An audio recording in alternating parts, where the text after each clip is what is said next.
কিসের সম্প্রীতি, কিসের জাতপাত? একসাথে হিন্দু মুসলমান ফেসবুকে ছবি দেওয়ার জন্য ছবি তুলে হিন্দু মুসলমান এক এক সম্প্রীতি রক্ষা করার ঠিকাদার আমার বাপ নেয়নি, আমার দাদু নেয়নি। মানে আমি এনকাউন্টার করতে চাইছি কাকে? যারা ভারতবর্ষকে খন্ড খন্ড করতে চায়, যারা ভারতবর্ষকে ইসলামিক রাষ্ট্র করতে চায়, তাদের কি গোলাপ ফুল দিয়ে পূজা করা হবে ভারতীয় জনতা পার্টি এলে? এটা ভাবেন কি করে? কখনোই না।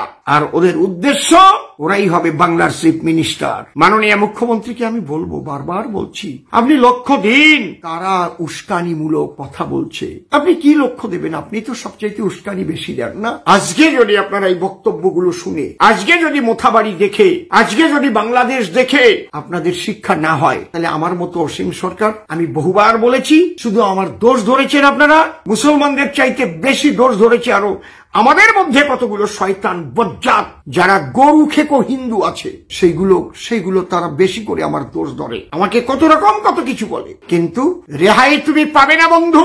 তোমার পূর্বপুরুষ ওদেশ থেকে কেন ছেড়ে এসেছিল? তোমার বাপ ঠাকুর দাদা কেন ছেড়ে এসেছিল ভুলে গেলে তুমি? 14 পুরুষের ভিটে বাড়ি ত্যাগ করে তাদের গল ভরা গরু ছিল, পুকুর ভরা মাছ ছিল, খেতে ফসল ছিল, বাগানে আম হতো, ফুলের বাগান ছিল, কুটুম পাখির ডাক ছিল, ভাটিয়ালি গান ছিল, সেই অষ্টক নাচ ছিল, আলোই গান ছিল, কি না ছিল, সমস্ত ত্যাগ করে কেন আসতে হয়েছিল? কেন? আমি জবাব চাই। আজকে যে সেকুলার বলে আপনি অসীম সরকারকে আগে বাজে কথা বলছেন, আপনি একটা জবাব দিন শুধু। ওপার বাংলা থেকে আপনার বাপ ঠাকুর দাদা লাথি খেয়ে কেন এসেছিল? জবাব দিন। শট ফেলে কেন এসেছিল? পারবেন জবাব দিতে? পারবেন না। এই জবাব আপনার কাছে নেই। আপনার কাছে আছে অসীম সরকার গিরগিটি। অসীম সরকার দাঙ্গা বাঁধাতে চায়। অসীম সরকার কেন এনকাউন্টার করতে চাইলো? মানে আমি এনকাউন্টার করতে চাইছি কাকে? জেহাদি, তালিবানি, যারা ভারতবর্ষকে খন্ড খন্ড করতে চায়, যারা ভারতবর্ষকে ইসলামিক রাষ্ট্র করতে চায়, যারা ভারতবর্ষকে অন্যান্য ধর্মের মানুষ যারা আছে তাদের ধ্বংস করে দিতে চায়। হয় ইসলাম গ্রহণ করো, প্রথম দাওয়াত দেব, না নিলে তারপর ইসলামের শরীয়তি আইনের মাধ্যমে তোমাকে যা করার তাই করবো। সেটা তো দেখতেই পাচ্ছেন মোথাবাড়ি বাংলাদেশ। তাদের কি গোলাপ ফুল দিয়ে পূজা করা হবে ভারতীয় জনতা পার্টি এলে? এটা ভাবেন কি করে? কখনোই না।